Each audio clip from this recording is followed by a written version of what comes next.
नमस्ते।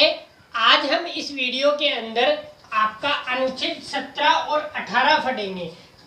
हमारा चल रहा है मूल अधिकार। मूल अधिकार के अंदर चल रहा है क्षमता का अधिकार या समानता का अधिकार, जिसका वर्णन 14 से 18 में किया गया है। ठीक है, 12 और 13 में अलग, वो अभी हम रिवाइज करेंगे फिर से।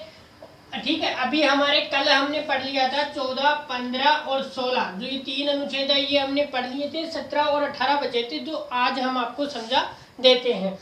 देखो, अनुच्छेद 17 में कहा गया है अस्पृश्यता का अंत। अस्पृश्यता से मतलब है, साधारण भाषा में समझे तो छुआछूत, छुआछूत का अंत। ठीक है, छुआछूत जैसे इसको पहले की तरह देखा गया था, आज भी कुछ जगह पर ऐसा देखने को मिलता है, कई मीडिया रिपोर्ट्स में दिखाया जाता है। देखो, छुआछूत पहले क्या होता था, हमारे समाज को तीन भागों में बांटा गया है, ऊपर अपर, ठीक है, मिडल और निम्न परिवार। तो जो निम्न परिवार की श्रेणी के लोग हैं, जिनमें आपके दलित आ जाते हैं, ठीक है, दलित या जिन्हें SC ST बोला जाता है, तो ये सारे क्या है, निम्न परिवार में आते। तो इनसे पहले क्या किया जाता था, छुआछूत की भावना से देखा जाता था, इन्हें समाज में अलग रखा जाता था। यहाँ तक कि इन्हें पानी पीने की भी सार्वजनिक जगहों पर पानी पीने की भी आज़ादी नहीं थी, मंदिरों में जाने की आज़ादी नहीं थी। तो ये कानून था अस्पृश्यता का अंत। ठीक है, इसलिए ये बनाया गया।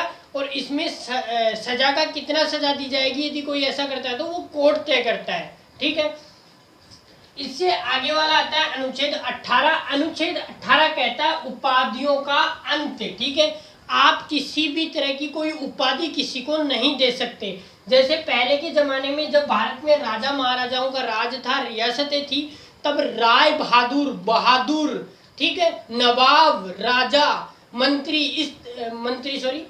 मंत्री नहीं, इस तरह की कुछ उपाधियां दी जाती थी अपने गांव में कुछ लोगों को या बड़े बड़े शहरों में। तो वो उपाधियों का क्या किया गया, अंत किया गया। जैसे किसी का मतलब एक बना लिया गया गुट और उसमें एक उपाधि दे दी गई, तो इस तरह की उपाधियों का क्या किया गया, अंत। ठीक है, इनका मकसद था।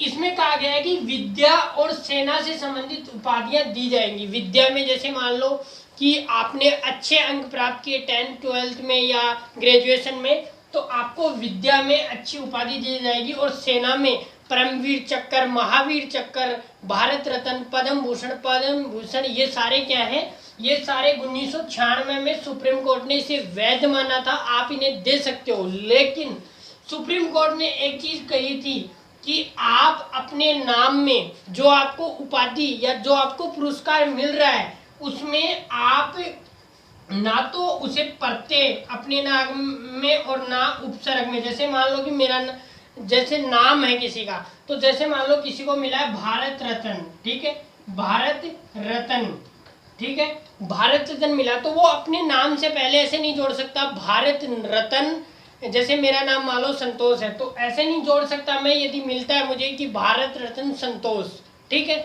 और ना ही मैं ऐसे जोड़ सकता हूँ संतोष भारत रत्न, मैं ना तो नाम से आगे ना पीछे कहीं भी नहीं जोड़ सकता, ये अवैध है। और दूसरी चीज, यदि दूसरा देश, एक प्रावधान हो रहा है इसके अंदर कि मान लो कोई दूसरा देश है, जैसे मान लो अमेरिका है, अब वो भारत के नागरिक को कोई उपाधि देना चाहता है, या किसी को भी भारत की जो जनसंख्या है, यहाँ के जो नागरिक हैं, उनको यदि कोई उपाधि देना चाहता है, तो वो उपाधि आप ग्रहण नहीं कर सकते जब तक कि भारत के राष्ट्रपति आपको अनुमति नहीं देते। तो भारत के राष्ट्रपति से आप अनुमति लेकर ही विदेशी राज्य या विदेशी देश से आप किसी प्रकार की उपाधि ग्रहण कर सकते हो, इससे पहले नहीं। यदि भारत के राष्ट्रपति आपको मना कर देते हैं, तो आप किसी भी प्रकार की उपाधि ग्रहण नहीं कर सकते। तो ये था आज के 17 और 18 के अंदर।